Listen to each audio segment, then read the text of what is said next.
भूचेतनात्माओं, हम सभी भगवान पार्श्वनाथ स्वामी के चरण सानिध्य में बैठकर अपने अनंत संसार को और संस्कार को कम करने के लिए यहाँ पर चिन्हवाणी का पान कर रहे हैं, जिससे हमारे मिथ्या धारणा की जो जो अनुभूतियाँ हैं, जो जो क्रियाएं हैं, ये सब मिट के मोक्ष मार्ग की क्रियाओं में हमारा गमन हो और हमारा भाव हो।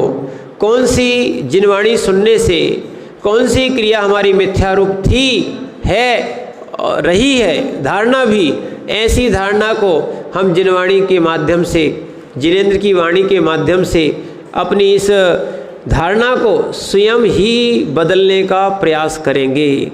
और जब जीव अपनी धारणा को बदलेगा, क्या मिथ्या धारणा को बदलेगा, तभी उसको सम्यक्त में प्रवेश मिल पाएगा।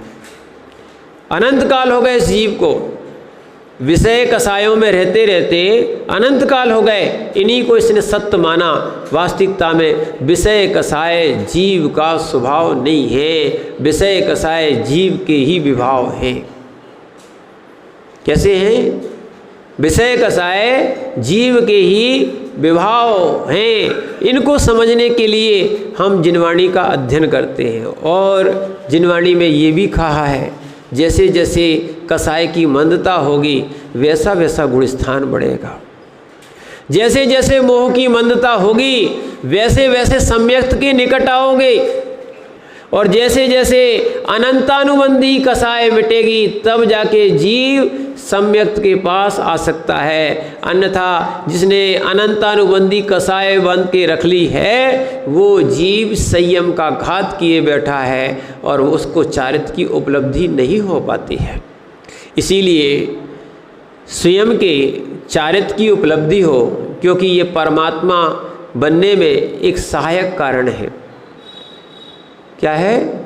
एक सहायक कारण है, कार्यकारी कारण है। जब तक कसाय नहीं मिटेगी तब तक जीव जो है ऊपर गुणस्थान में नहीं बढ़ेगा। और जब तक गुणस्थान आगे नहीं बढ़ेंगे, गुणों का स्थान, गुणस्थान यानी गुणों का स्थान जब तक नहीं बढ़ेगा, विशुद्धि नहीं बढ़ेगी, तब तक जीव इस आत्मा को परमात्मा नहीं बना सकता। और गुणस्थान के लिए मोह और क्षोभ इससे रहित होना पड़ेगा। तब जाके जितना जितना रहित होता जाएगा, कम होता जाएगा, गुणस्थान बढ़ता जाएगा, विशुद्धि बढ़ती जाएगी, आनंद आएगा। जिसमें हम आनंद मानते थे फिर वो सब हमारे लिए नीरस लगेंगे। इंद्रियां का सुख सुख नहीं है, दुख है, सुखाभास था। यही हमारी धारणा थी। हमने पदार्थों में सुख माना था, पदार्थों के कारण सुख माना था, वस्तुओं के संग्रह में सुख माना था, इंद्रियों के भोगों में सुख माना था, पर जानते ही नहीं है जैसे मृग की नाभि में कस्तूरी होती है, मृग के नाभि में कस्तूरी होती है और वो सुगंधों के चक्कर में बहुत जगह घूमता है। सुगंध कहाँ से आ रही है, पर होती कहाँ है? स्वयं की नाभि में उसकी कस्तूरी होती है और दूसरे लोग निकाल के उसका घात कर देते हैं, उसको मिल नहीं पाती है। ऐसी ध्यान रखना, इंद्रियां, पुद्गल आदि के लोभ में ये जीव अपना घात कर रहा है, पर जो आनंद स्वयं के अंदर है वो प्राप्त करने की माने वो प्राप्त करना ना चाह रहा है और ना उसको वहाँ ढूंढने का प्रयास कर रहा है। इसलिए आनंद कहाँ है? आनंद कहाँ है? सुख कहाँ है? और दुख कहाँ है? दुख कहाँ है? अनुभव करने वाला आत्मा ही है। सुख दुख का वेदन करने वाला कौन? आत्मा। इसलिए सुख भी कहाँ मिलेगा? आत्मा में। और पदार्थों के वियोग से मान लेते हैं कि दुख है। वास्तविकता में वकील साहब, जब आपने जन्म लिया था तो आप कितने धन, पैसा, कपड़े, मकान, क्या क्या लेके आए थे? क्या क्या लेके आए थे? सुभाष जी आप ही बताओ।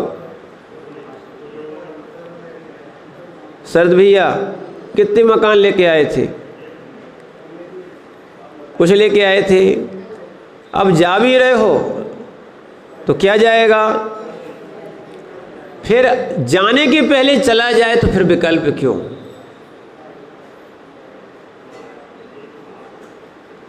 क्या है? जाने के पहले जाता है तो जीव को विकल्प खड़ा हो जाता है। जाना है नहीं, लाए है नहीं, ठीक है, जाएगा है नहीं, तो पहले चला गया तो विकल्प क्यों खड़ा कर लिया? ज्ञानी तो ऐसे होते हैं जो स्वयं छोड़ते हैं। किसी के कर्म के उदय में छूट रहा है, अगर वो वास्तव में सम्यक ज्ञान का धारी बन जाए तो उसको आनंद आएगा, वो समझेगा देखो पुण्य का योग था तो सारा हमें संसार का सुख मिल रहा था, आज पाप का योग आ गया तो हमारा ये सब चला गया है, पाप की योग से गया है, ठीक है ना, वो सब समझ जाएगा।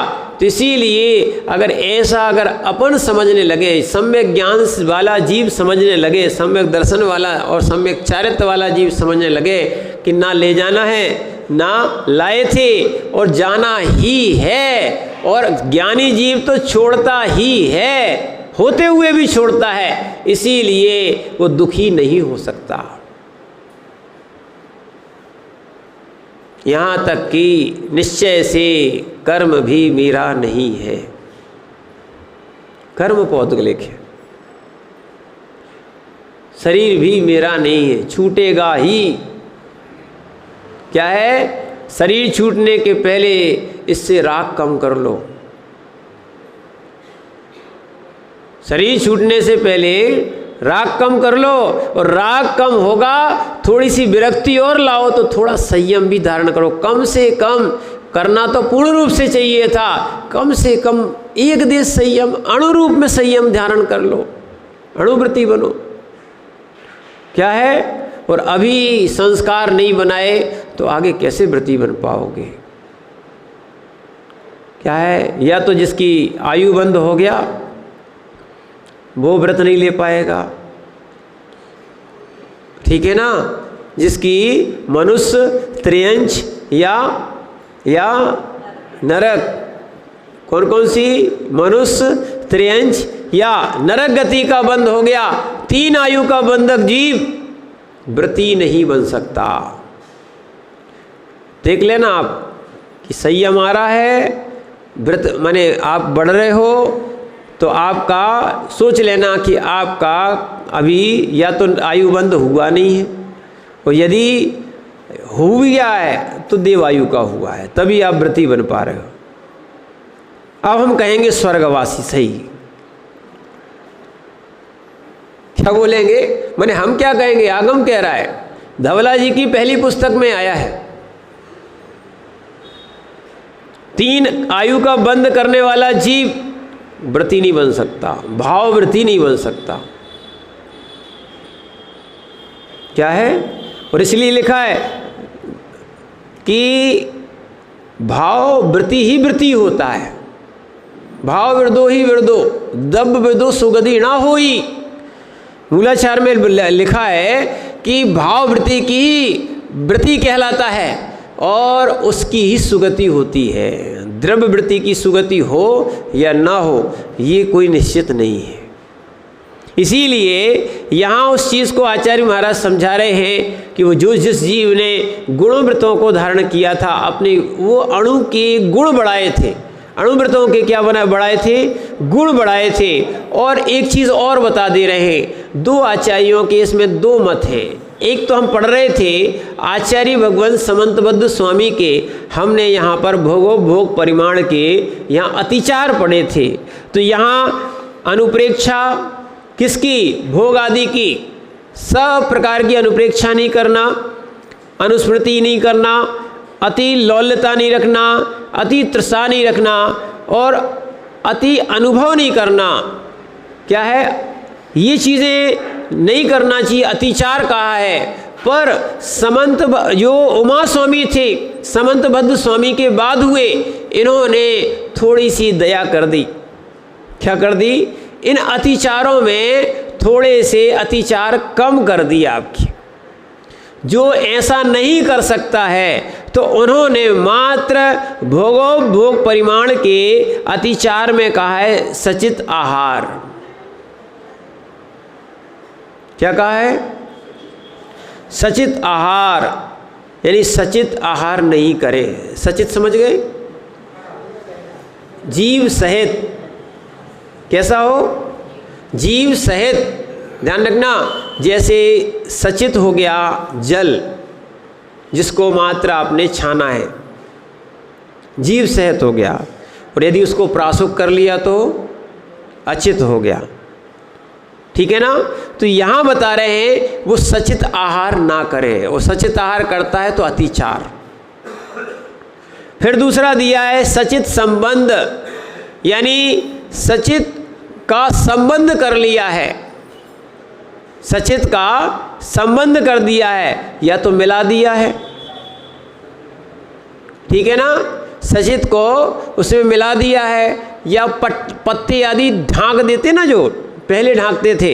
आज वर्तमान में वो प्रथा कम है, पर हाँ दक्षिण भारत में भी जैसे आपने भोजन किया पत्तल आदि पे किया, पत्तल सचित था। क्या था? सचित था। वो जो भोजन किया गया वो सचित आहार हो गया, माने सचित संबंध आहार हो गया। संबंध हो गया, या पत्तल ढाक दी या पत्तल आदि पर भोजन कर लिए तो ये सचित संबंध हो गया। ठीक है ना? और ये भी देखो, प्राकृतिक चिकित्सा तो यहीं से बनी है। ये भी एक बात बोलती है, देखो स्वास्थ्य बिगड़ता है, उस स्वास्थ्य को सही रखना है तो ये सचित संबंध आहार भी ना करें। यानी जो अग्निपक्व होता है, अब यहाँ सामान्य भाषा में कहा जाए, और जो अग्निपक्व नहीं है, इन दोनों को मिला के भोजन मत करो। जैन दर्शन भी बोल रहा, जैसे गर्म पानी ही लेना है तो आप भोजन के साथ गर्म पानी लो, गर्म किया हुआ पानी। ठीक है ना? अगर आपने कच्चा पानी और गर्म भोजन किया तो स्वास्थ्य बिगड़ेगा। यही यहाँ पे कहा जा रहा है। देखो ये जैन दर्शन में पहले ही से लिखा है, सचित संबंध आहार। जो आज वर्तमान में नई नई प्रथाएं चल गई हैं, क्या है? बहुत सारी दालों को सांभर बना दिया जाता है, एक कर दिया जाता है। ध्यान रखना, ये आपके लिए बहुत बड़ा रोग बनेगा। क्यों? सारी दालों का, मनु भैया सही है कि नहीं? सारी दालों का जो एक मिला दिया जाता है, बिल्कुल सही नहीं है। क्यों? क्योंकि सारी दालों की अलग अलग प्रकृतियां होती हैं, और आपने सबकी मिला के एक दूसरी प्रकार की बना दी, वो हानिकारक हो गई। मूंग की प्रकृति अलग है, उड़द की प्रकृति अलग है, तुअर की प्रकृति अलग है, और सोयाबीन और मिलाओगे तो अलग है, और यदि मसूर मिलाओगे तो वो भी अलग है। बहुत बढ़िया। शरद भी ये बताओ, सारी अनाज को मिला दोगे तो सबके विटामिन मिलेंगे कि हानिकारक हो जाएगा? ध्यान रखना, वास्तविकता जो ऐसे सब्जियों को भी मिला देते, क्या है? या फिर जो दूध में केला को छोड़ के जो भी चीज़ें मिलाई जाती, मिक्स किया जाता है आजकल, वो फ्रूट क्या बनाते हैं, है ना? फ्रूट क्या बोलते हैं? फूड रायता। वो फूड रायता हो जाएगा।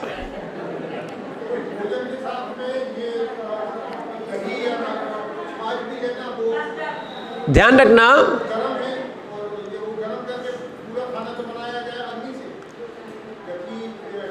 नहीं, छाछ गर्म होके बनती है। अगर छाछ गर्म होके बनती है, एक और सुन लो, नया प्रमाण, आगम का तो सुनना ही चाहिए।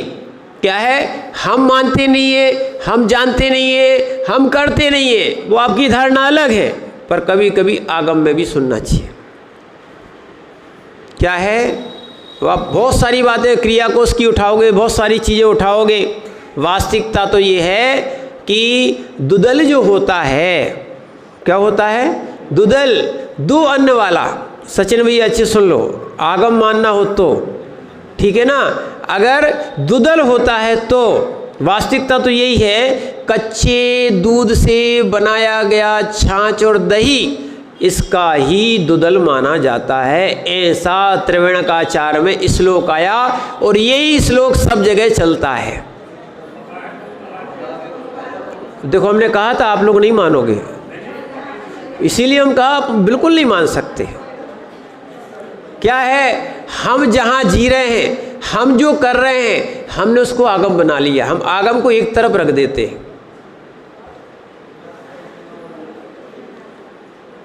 अब और बड़ा आगम दे, देखो ये बैठे विमल सागर जी महाराज, फोटो में संग में चलता था, फिर क्या कहोगे। ये बैठे सन्मति सागर जी महाराज, हम लोग साक्षात देख के आए हैं। क्या है? अभी भी बहुत संघों में चलता है, तुम्हारे यहाँ नहीं चलता, बात अलग, तुमने नहीं माना अलग बात, पर आप उस चीज़ को समझो।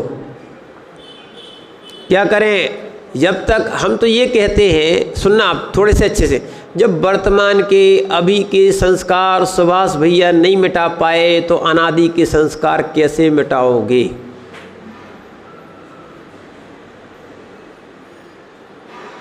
छोटू भैया समझो, अभी के संस्कार नहीं मिटा पाए, आगम देख के फिर आंख बंद कर लोगे तो फिर उसके बाद अनादि के संस्कार कैसे मिटा पाओगे?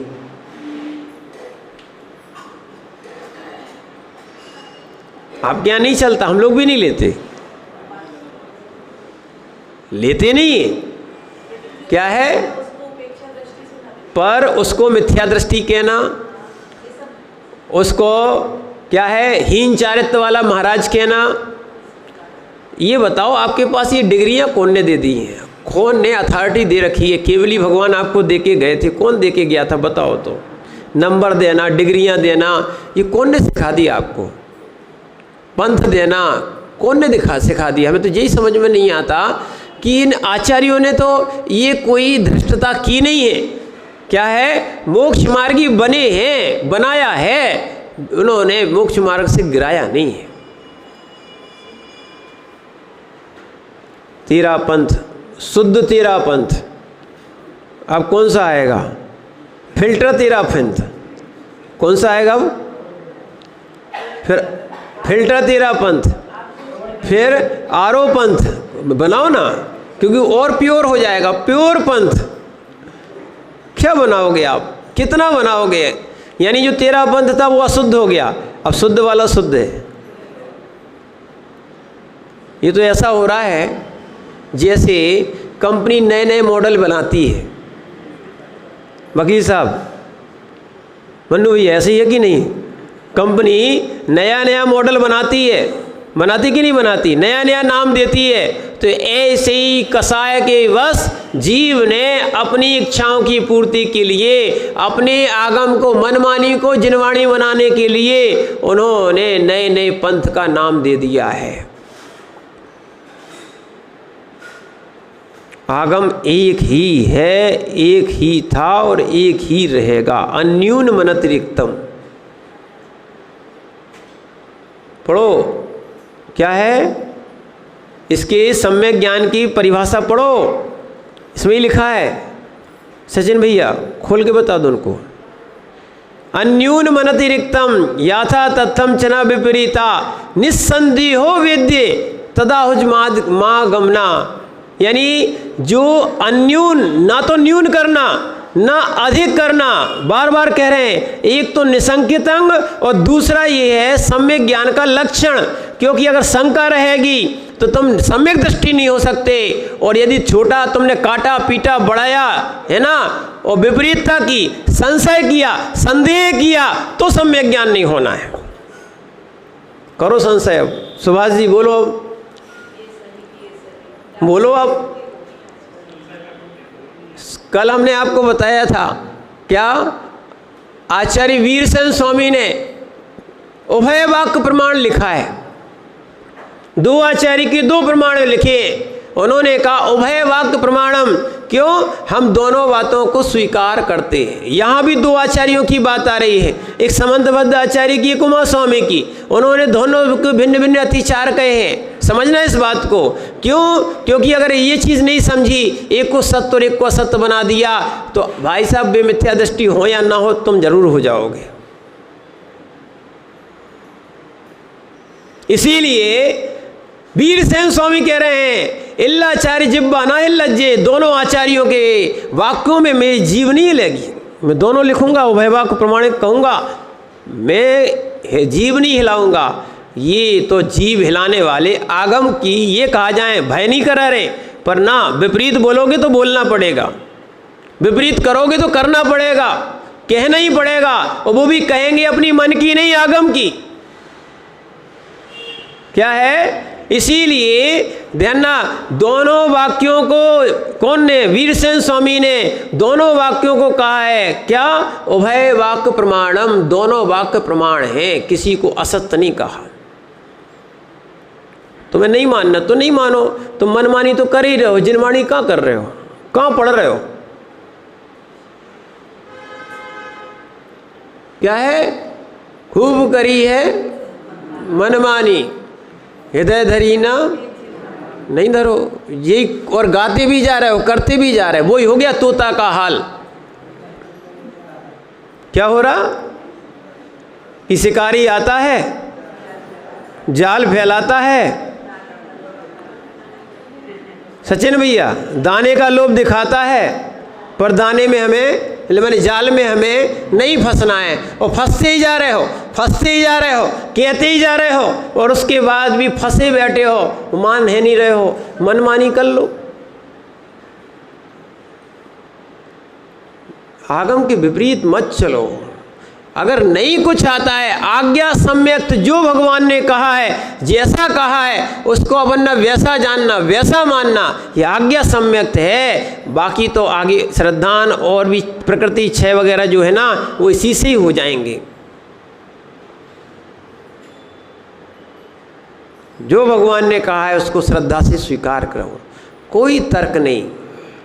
तर्क आगम की सिद्धि के लिए होता है, तर्क आगम के खंडन के लिए नहीं होता, उसका नाम कुतर्क है। उसका नाम क्या है? कुतर्क है। इसीलिए जहाँ जहाँ जो जो व्यवस्थाएं कही गई हैं बिल्कुल सत्य थी। तो ये सचित संबंध की बात जो चल रही थी कि सचित संबंध यानी आपका जो दुदल का भी चल रहा था, वो कच्चे दूध का ही बना हुआ दुदल का है। भले आप नहीं पियो कोई दिक्कत नहीं, खाओ कोई दिक्कत नहीं, अच्छा है, पर कम से कम नहीं तो देखना, क्योंकि ये सीधी बात है। क्योंकि आचार्य श्री ने हम लोगों को भी क्रियासार पढ़ने को दिया था। कौन सा? क्रियासार या क्रिया कोश है ना, उसमें भी बोल दिया था इसकी बातें प्रमाण नहीं कहना आप। ये हमसे पढ़ने तो दे रहे हैं पर इनकी बातों को प्रमाण नहीं तो काय का दुदल, दूध का दुदल, हरी का दुदल, काष्ठ का दुदल, और उसका तो दुदल है ही दाल का दुदल, बहुत सारे दुदल बना दिए उन्होंने।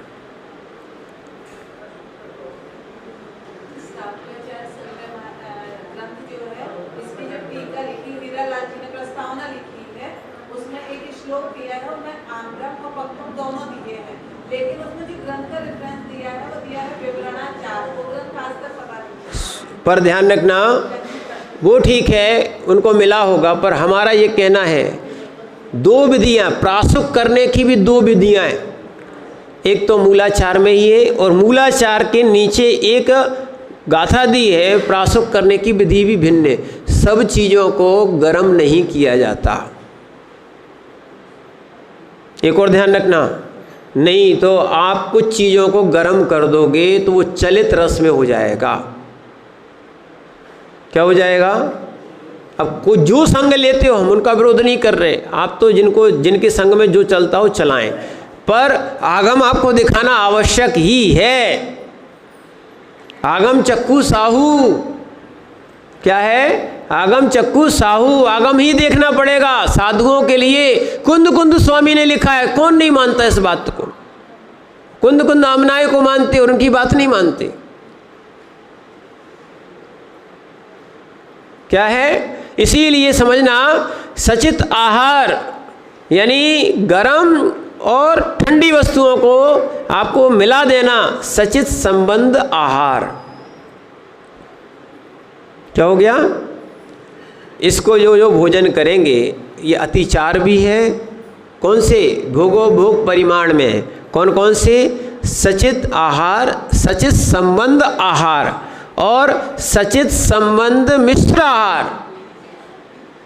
जैसे ठंडे में गर्म पानी मिला के ले लेना, सचेत हो गया, संबंध भी हो गया और आहार बना लिया। ठीक है। उसके बाद अविषव आहार जो योग्य नहीं है उसको बोलते अविषव आहार। और सुन लो, ये आपके लिए आज वर्तमान में बहुत अच्छी चीज़ें बताई जा रही हैं जो उमा स्वामी ने तत्वार्थ सूत्र में लिखी है, भोगो भोग के अतिचार में। और दुपक्वाहार जिसको दोबारा गर्म किया जाता है, आधा कच्चा, या बहुत जगह यही हो रहा है, कच्ची वस्तुएं कभी नहीं खाना चाहिए। बहुत सारे लोग जो है ना गैस बचाने के चक्कर में पानी को भी गर्म नहीं करते, गर्म यानी उबालती नहीं है एक, और तेल बचाने के चक्कर में, गैस बचाने के चक्कर में ना तो रोटियां पूरी सेकते हैं ना तो पकवान भी पूरा सेकते हैं। ध्यान रखना, अब आपको बनाना नहीं आता तो क्या कर सकते हैं, सीखो थोड़ा सा वृद्ध माताओं से कि अगर वो जो भी सीखता है उसमें एक लालिमा आती है।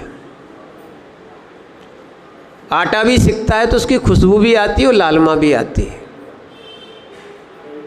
जो सिका नहीं है उसकी वो पर्याय नहीं बदली है, वो कच्चा है।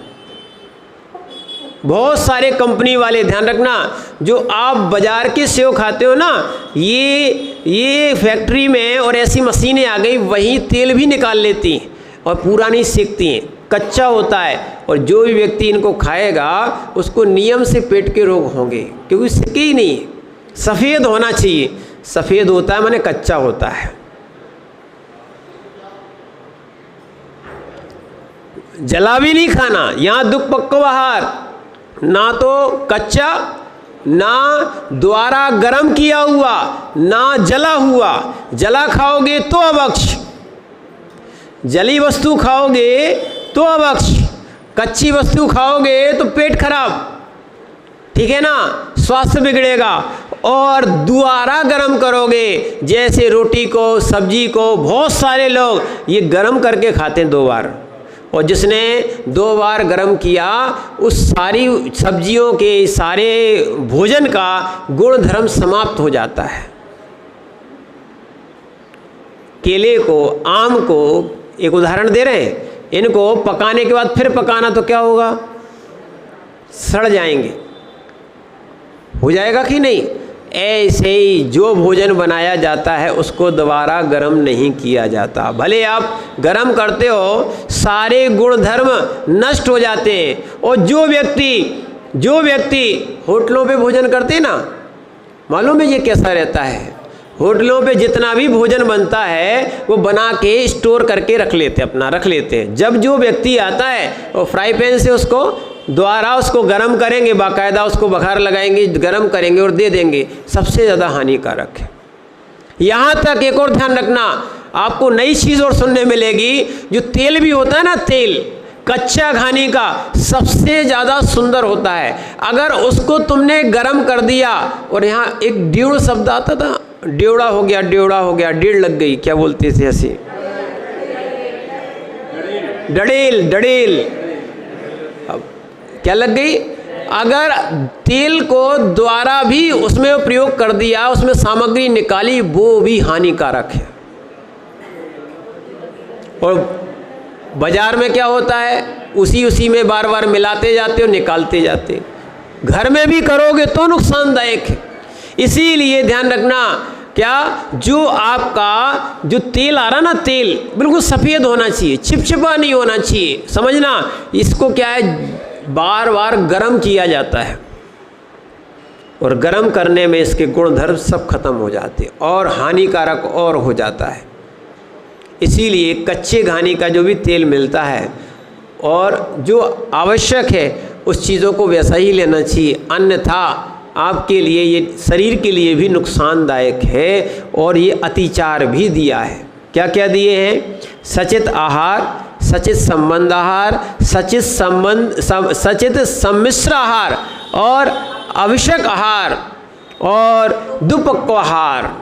बार बार उन चीज़ों को गर्म करके खाना उस स्वास्थ्य के लिए हानिकारक है सो है, व्रतियों के लिए भी अतिचार है, महाव्रतियों के लिए भी अतिचार है कि महाराज आ गए तो तुरंत गैस चालू कर लिया और बना के सामने आप गरम गरम करके देते जा रहे हैं। ये भी गलत है और अतिचार है। दोनों बातें हो गई, आगम विरुद्ध हो गया, अतिचार भी हो गया। इसीलिए ध्यान रखना, बहुत सारी वस्तुओं को समझना आवश्यक है। नहीं तो अगर आपने नहीं समझा तो ये अतिचार भी हो जाएगा और स्वास्थ्य के लिए हानिकारक भी हो जाएगा। वास्तविकता में ये नेचुरोपैथी और बहुत सारी आयुर्वेदिक, और आपको मालूम नहीं है, ये सारी चिकित्साएं जैन दर्शन से निकली हैं। पूज्यपाद स्वामी बहुत बड़े चिकित्सक थे, बहुत बड़े आयुर्वेदाचार्य थे। आज उनके ग्रंथ उपलब्ध नहीं हो पाए, ये अपने लिए दुर्भाग्य की बात है। अन्यथा ऐसे आचार्य थे, मात्र एक औषधि का लेप पैर में लगाते थे, उसका नाम था गगनगामिनी लेप, और वो आकाश में उड़ते थे। इसके सहारे ऐसा आया है, ऐसा एक कथा आदि में मिलता है कि वो गगनगामिनी लेप लगाकर विदेश क्षेत्र की यात्रा करने भी गए थे। पंचम काल की बात है, ये अभी की बात है। और समंतभद्र आचार्य ने भी क्या एक बहुत बड़ा आयुर्वेदिक ग्रंथ लिखा है, सब अनुपलब्ध हो गए। विचार करो, आपके प्रमाद ने थोड़ी सी और भी, और दूसरे शासकों ने 6-6 महीने, राजू भैया 6-6 महीने होली जली है ग्रंथों की। कम से कम इन जिन शासन के ग्रंथों को सुरक्षित रखो, स्वाध्याय करो। कैसे रखोगे? छपवा तो दोगे, पर स्वाध्याय कौन करेगा?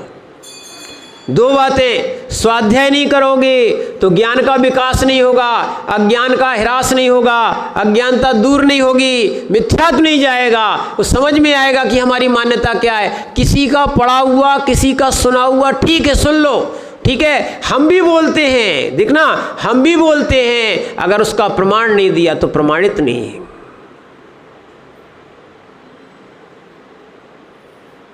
इसलिए प्रमाणित ही बात सुनो और प्रमाणित ही बात पढ़ो, और प्रमाणित बात जब मिल जाए तो अपनी धारणा बदल दो। एक भी शब्द नहीं मिला सकते हो आप। अन्यून मनतिरिक्तम याथा तत्वम च बिना विपरीता, जैसा है वैसे ही, और बिना विपरीतता के, निस्संदेह हो, कोई संदेह भी नहीं करना। लिखी गाथा मिल गई। निस्संदेहो वेद्य, निस्संदेहो वेद्य, संदेह भी नहीं करना। ये सम्यक ज्ञान की बात चल रही है अभी। कोई संदेह, 42 नंबर की श्लोक है ना, मिल गया। सम्यक ज्ञान अधिकार ये कह रहा है, निस्संदेह, उसको सम्यक ज्ञान कहा है। और जिसको संशय है, संदेह है, कहाँ सम्यक दृष्टि और कहाँ सम्यक ज्ञानी। अच्छे समझना इस बात को। शंका भी जिसको होती है, जिन वचनों में शंका होती है, वो सम्यक दृष्टि नहीं है।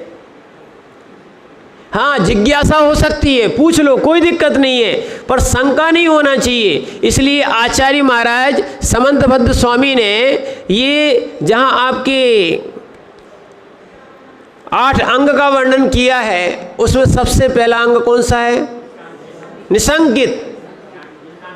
हाँ, निशंकित है, निशांकित नहीं है, ठीक है ना। और उसके बाद उसमें स्पष्ट लिखा है, अच्छे से 2 श्लोकों को आप अवधारणा करके बैठो, ज्ञान में ध्यान में रख के बैठो। उसमें स्पष्ट लिखा है, इदमेव दृष्टमेव तत्तम नान्य चान्य था, इत्तकाम पाए साम्भवत सन्मार्गे संशया रुचि। क्या स्पष्ट डंके की चोट पे लिखा है। जैसे श्रद्धा थी कि उन्होंने कहा था कि तुम अपने देव को बांध लो, वे हमारे नमस्कार को सहन नहीं कर पाएंगे। डंके की चोट पे बोला था। ऐसे ही समंतबद्ध स्वामी डंके की चोट पे शास्त्रार्थ भी करते थे और सम्यक दृष्टियों को, श्रावकों को स्पष्ट बोला है, अगर शंका रखोगे तो तुम्हारे सम्यक दर्शन की प्राप्ति भी नहीं होगी, व्यवहार सम्यक दर्शन की प्राप्ति नहीं होगी। इसीलिए आप व्यवहार सम्यक दर्शन को भी प्राप्त करने के लिए शंका नहीं होना चाहिए। कैसा है? तो इदमेव दृश्यमेव तत्वम, तत्व ऐसा ही है, ये ही है, ना अन्य है ना अन्य प्रकार से। ये चार बातें हैं, पहले पढ़ाई थी हमने, आप फिर से सुन लो। कैसा है? ये ही है, ऐसा ही है, ना अन्य है ना अन्य प्रकार से। चार बातें हिंदी में बोलो आप। ये ही है, ऐसा ही है, ना अन्य है ना अन्य प्रकार से। अब बताओ कहाँ से तुम चार बातें लाओगे, चार पंथ बनाओगे, अलग अलग बातें करोगे? कहाँ है? कहीं है क्या? ये ही है, ऐसा ही है, ही लगा है। ये ही है, ऐसा ही है, ना अन्य है ना अन्य प्रकार से। अब बताओ कैसे भिन्न बता रहे आप?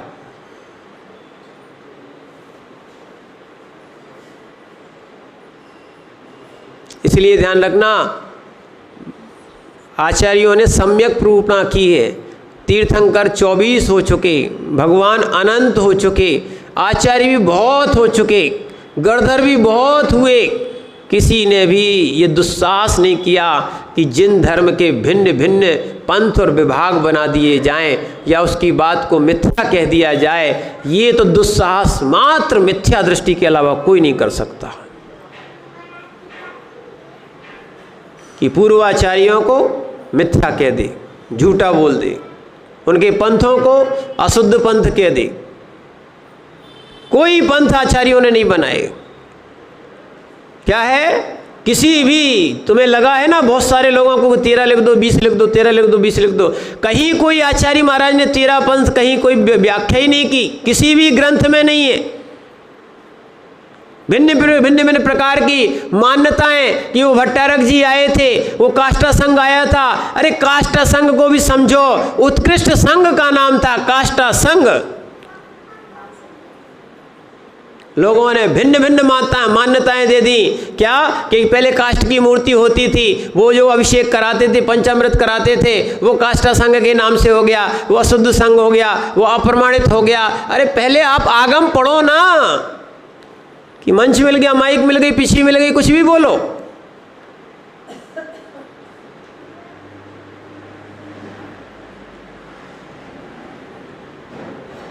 तो आप भी कुछ भी सुनो, प्रमाण मांगो, प्रमाण लो, विनय से मांगो, कोई दिक्कत थोड़ी है। प्रमाण लाओ ना। आप प्रमाण नहीं दे पाओगे, हम आपकी बात को प्रमाण नहीं मानते। वक्ता प्रमाणम वाक्य प्रमाणम, वक्ता प्रमाणम वाक्य प्रमाणम, ये सूत्र है हमारे यहाँ के। वक्ता प्रमाणम वाक्य प्रमाणम, अगर वाक्य का प्रमाण है तो वक्ता भी अप्रमाण है। इसीलिए जिनका, अब बता रहे एक और बात, जिनकी होनहार खराब होती है, जिनकी मिथ्यात का उदय है, ऐसे लोग अरहंत की बात को स्वीकार नहीं कर पाते हैं। उनके पाप का उदय है, वो मिथ्यात को ही स्वीकार करते, उसको छोड़ते नहीं हैं। जिनका पुण्य का योग होता है वो ही अरहंत की वाणी को अपने हृदय में रख सकते हैं। जैसे शेरनी का दूध स्वर्ण के पात्र में ही सुरक्षित रहता है, ऐसी भगवान की देशना सम्यक दृष्टि के हृदय में ही सुरक्षित रहती है। मिथ्या दृष्टि तो उसको पचा नहीं पाती, मचा देते हैं।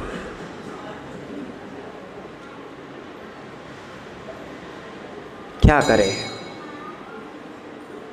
मिथ्या दृष्टि जी पचा नहीं पाते, मचा देते हैं, और जब तक वो मचा नहीं दे तब तक उनको आनंद नहीं आता। समाज में मचाएंगे, ग्रंथों में मचाएंगे, वो मचा मचा के खाएंगे। वो तो भैंस है, जब तक पानी मचा के नहीं कर लेती क्या करेगी? जाएगी, अंदर घुसेगी, मचाएगी, लघुशंका करेगी, फिर पानी पिएगी।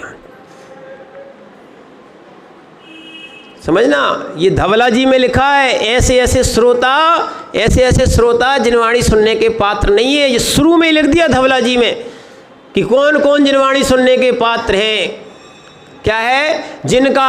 जिसकी श्रद्धा फूटी हो, जिसकी श्रद्धा टूटी हो, ऐसे लोग भी जिनवाणी सुनने के पात्र नहीं है। जैसे घड़े में कितना भी पानी भर दिया जाए, अगर फूटा है तो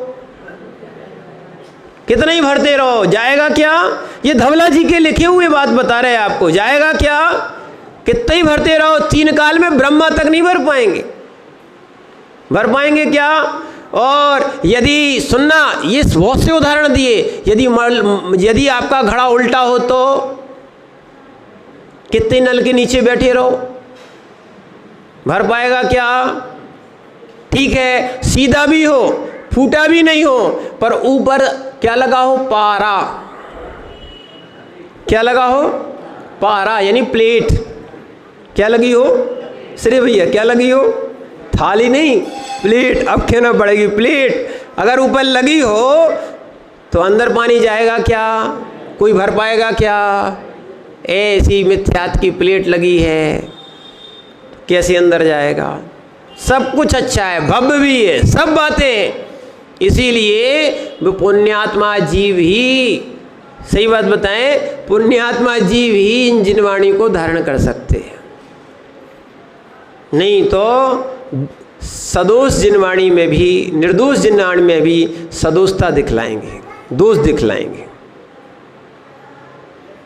जब इतनी माने आचार्य ने कह दिया ये ही है, आज याद कर लेना रजनीश भैया, ये ही है, ऐसा ही है, ना अन्य है ना अन्य प्रकार से।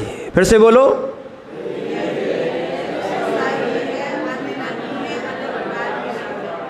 समय आपका हो रहा है, फिर भी आपको घटित करके बताए। देखो, देव ये ही है, ऐसे ही है, ना अन्य है ना अन्य प्रकार से। लो, अब कहो भगवान कौन से होते? शास्त्र जिसमें अहिंसा का वर्णन है, ये ही है, ऐसे ही है, ना अन्य है ना अन्य प्रकार से। और गुरु ये ही है, ऐसे ही है, ना अन्य है। अब बात ही खत्म हो गई। देखो, निसंकित हो जाओ आप, ठीक है? तो ऐसी बातें आप स्वीकार करोगे, आनंद आएगा, निसंकित हो जाओगे और आगम को देखोगे। अन्यून मन अतिरिक्तम, ना न्यून करना है ना अतिरिक्त मिलाना है, जैसा है वैसा ही, ना विपरीत करना है ना संशय करना है, ना निस्संदेह, कोई संदेह भी नहीं करना है। उसको सम्यक ज्ञान कहा है। क्या है? अगर दो आचार्यों के दो मत हैं तो ये नहीं कह देना महाराज जी, भी महाराज जी लड़ रहे थे, देखो उन्होंने जी लिखी, राजू भैया ऐसी नहीं कहना, भी लड़ नहीं रहे थे। उन्होंने देखा क्या कि योग्यताएं कम होती जा रही हैं, इसीलिए उन्होंने कहा सब जी अतिचार पालन नहीं कर पाएंगे तो भोजन के तो कर लो कम से कम। क्या है? भोग में पूरी चीज़ों के नहीं कर पाओगे तो कम से कम के किसके कर लो? भोजन के कर लो। ये महाराजों की दया। और जो अच्छा पालन करने वाला है तुम तो पूरी चीज़ों के करो, महाव्रत तक लो सीधे। ठीक है ना? तो इसीलिए जैसे जैसे जीव की सामर्थ्य होती है वैसा वैसा करुणावश आचार्य उसको बढ़ाना चाहते हैं। जैसे कि कोई हिंसक जीव है उससे यही कहेंगे क्या कि पहले व्रत की बात नहीं कहेंगे, पहले तुम हिंसा छोड़ दो, यही तुम्हारा धर्म है। जैसे आप लोगों ने हिंसा छोड़ी है, आप लोग अंडा प्याज वगैरह, अंडा वो मांस और मद्य का प्रयोग नहीं करते हो, बहुत अच्छी बात है। अब आपको थोड़ा आगे बढ़ाया जाएगा, आपकी परिभाषा में थोड़ा अंतर आए। बोले वाह महाराज परिभाषाएं बदलती रहती है। हाँ, परिभाषाएं बदलना पड़ती हैं, क्योंकि आगे आगे बढ़ाना है तो बदलोगे कि नहीं, कि वहीं खड़े खड़े बदल जाओगे सब। ठीक है ना, धीरे धीरे जब ऊपर जाना ही है आपको तो एक एक सीढ़ी आगे चढ़ना पड़ेगी कि नहीं।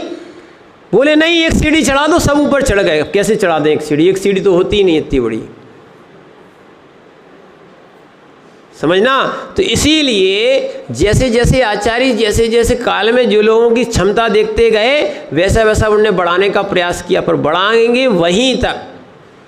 कहाँ तक? बिल्कुल निर्गंतता भी मोक्ष मार्ग अकेला नहीं है। क्या है? उससे भी विशुद्धि आगे बढ़ेगी। 6वां गुणस्थान या 7वां गुणस्थान अकेला मोक्ष मार्ग नहीं है, आपको 14 तक तो पहुंचना ही पड़ेगा। या जो 13 तक पहुंच गया 14 वो माने 14 और सिद्ध उसको मिलना ही मिलना है। तो इसीलिए यहाँ पर आचार्य महाराज ने एक ने पूरे भोगोपभोग के परिमाण की बात कही थी अतिचार सहित, और दूसरा जो है उमा स्वामी ने मात्र भोजन में आपके अतिचार की बात कही है। इतना अंतर है दोनों में, ठीक है ना। अब यहाँ पर क्या है, इसीलिए आज विषय लिया है क्योंकि कुछ कुछ श्रावकाचार के ग्रंथों में थोड़ी थोड़ी भिन्न भिन्न आपको दशाएं मिलेंगी। क्या है? जैसे जो आपने 3 गुण व्रत पढ़े हैं वो उमा स्वामी जी और समंत भद्र में थोड़ा थोड़ा अंतर है। ऐसे ही शिक्षा व्रत आ रहे हैं आज, मुनि बनने की शिक्षा।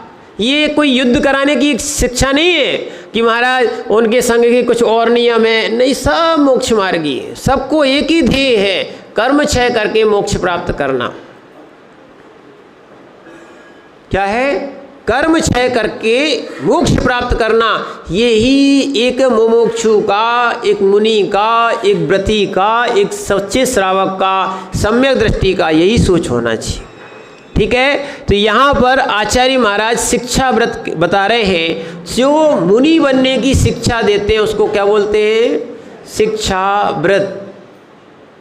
किसको? श्रावकों को। ठीक है। और जो मुनि बन चुके हैं उनके लिए वो मोक्ष की शिक्षा देते हैं कि तुम्हें मोक्ष कैसे और अपने गुणस्थान को कैसे बढ़ाना है, अपनी कर्म प्रकृतियों को कैसे क्षय करना है। तो इसीलिए यहाँ पर आज अपन पढ़ते हैं शिक्षा व्रत। ठीक है। तो अब वो शिक्षा व्रत भी इसलिए हम बता रहे थे क्योंकि 4 आचार्यों के अलग अलग भिन्न भिन्न यहाँ भी अलग अलग शिक्षा व्रत मिले हैं। जैसे यहाँ भी आने वाला है तो अपन पढ़ेंगे इस ग्रंथ से, यानी समंत भद्र आचार्य के। ठीक है ना। तो यहाँ भी क्या है, हमें 4 प्रमाण मिले हैं। पहला, आचार्य भगवान कुंद स्वामी ने सामायिक, प्रोषदोवास, अतिथि संविभाग या अतिथि पूजा और संलेखना 4 शिक्षा व्रत कहे हैं। कौन से कहे हैं? 4 कहे हैं। ठीक है ना। आप इसको लिखना चाहो तो लिख लो, काम आएंगे आपके। क्या है? सामायिक, प्रोषदोवास, अतिथि संविभाग और संलेखना। और नीचे की लाइन में लिख लेना कुंद आचार्य। तो ये सब में टिक मार दो। एक हमने एक चार्ट बनाया है, क्या है, जिससे समझ में आ जाए। अब आपको नहीं दिखेगा वहाँ तक कि कौन कौन आचार्य ने कितने माने कितने दूसरे रखे। तो कुंद स्वामी ने 4 माने, सामायिक, प्रोषदोवास, अतिथि पूजा और संलेखना। ठीक है। उमा स्वामी जी ने उनके बाद हुए इसलिए वो क्रम रखा है। या समंत भद्र स्वामी जी ने क्या है, पहले क्या माना? सामायिक, प्रोषदोवास, अतिथि संविभाग और एक चेंज कर दिया, संलेखना की जगह देशावकाश। कौन सा रखा है? देशावकाश। ये समंत भद्र स्वामी ने रखा हुआ है, इस श्रावकाचार में आने वाला है। और उमा स्वामी जी जो हैं, जो तत्वार्थ सूत्र के कर्ता हैं, उन्होंने भी 3 मान लिए। कौन कौन से? सामायिक, प्रोषदोवास, अतिथि संविभाग। उन्होंने भी संलेखना की जगह या देशावकाश की जगह उन्होंने भोगोपभोग को स्थान दिया यहाँ पर। ठीक है ना। और एक वसुनंदी स्वामी भी हुए, उनका भी श्रावकाचार है। उन्होंने भी क्या हुआ, अतिथि पूजा और सल्लेखना ये दो तो माने, और वसुनंदी स्वामी ने भोग परिमाण और उपभोग परिमाण ये दो और बढ़ा दिए। यानी उसकी जगह सामायिक और पोषदोवास की जगह क्या कर दिया, भोग परिमाण और भोग परिमाण, अतिथि पूजा और सल्लेखना। ऐसा उन्होंने ये मत अलग अलग भिन्न भिन्न उन्होंने शिक्षा व्रत माने हैं। पर ध्यान रखना, सबका उद्देश्य प्रयोजन एक ही है, भिन्न में भी अभिन्न देखना। क्या है? नहीं तो कहो एक महाराज की मान लेते, दूसरे महाराज मिथ्या बोल रहे,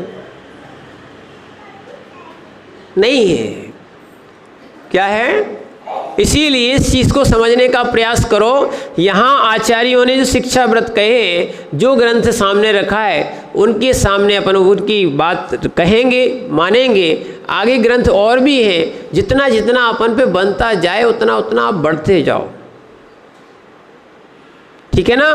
तो इसीलिए आचार्य महाराज समंतभद्र स्वामी कह रहे हैं, ये 4 शिक्षा व्रत के यहाँ पर नाम आए। देशावकाशिकं वा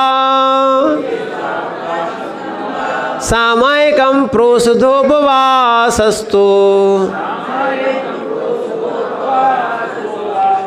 सामायिकं प्रोषधोपवासो वा वैयावृत्तं शिक्षा व्रतानि चत्वारि श्रेष्ठानि। पढ़िए।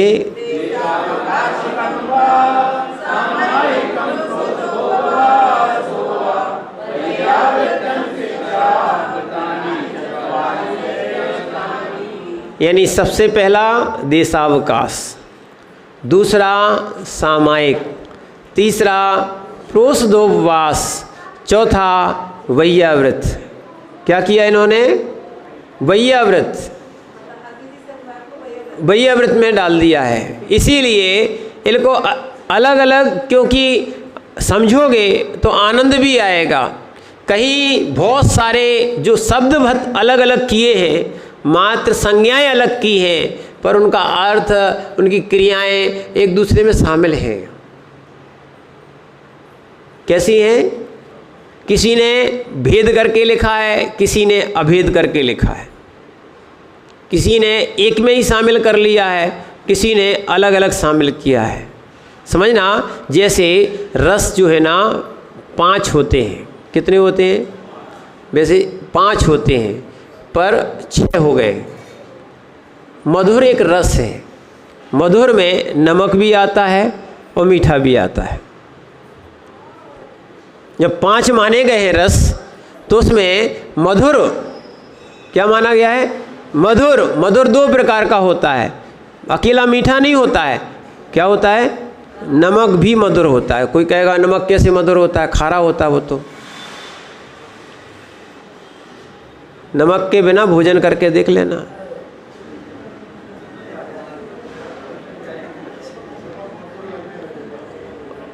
क्या है? नमक के बिना भोजन करके देख लेना, आपको आज ही आनंद आएगा। क्या है? बताओ, आप भी 2 कौड़ी के पत्थर को चाटते रहते हो।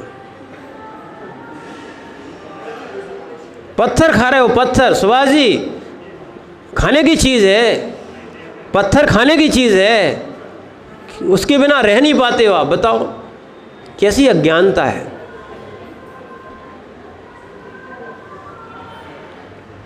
बताओ,